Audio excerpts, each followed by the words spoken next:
બોલો કાકા. હા, હવે આ રોડ જે બને છે એની પેલા ગટર હા. અને પાણી લાઈન પેલા કરવી જોઈએ. જી. નહીં તો પછી રોડ તોડી અને ફરી કરે એટલે ખરા ટેકરા થાય એટલે રોડ વ્યવસ્થિત થાય નહીં. એટલે પેલા ગટર ગટર અને વ્યવસ્થા પેલા કરે અને કોઈ લેવલ છે નહીં, લેવલ વ્યવસ્થિત કરે. રોડ વ્યવસ્થિત બનાવવાનું કહીએ એટલે કોન્ટ્રાક્ટર એની મનમાની કરે અને પછી કોનું નામ દે છે?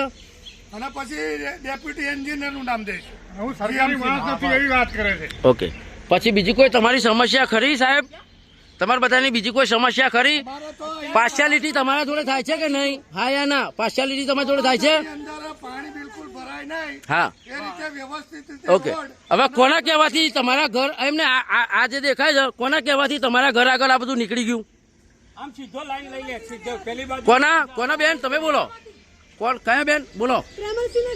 અને એની ડેઝિગ્નેશન શું છે બેન? એ જે હોય. ચલો ઓકે.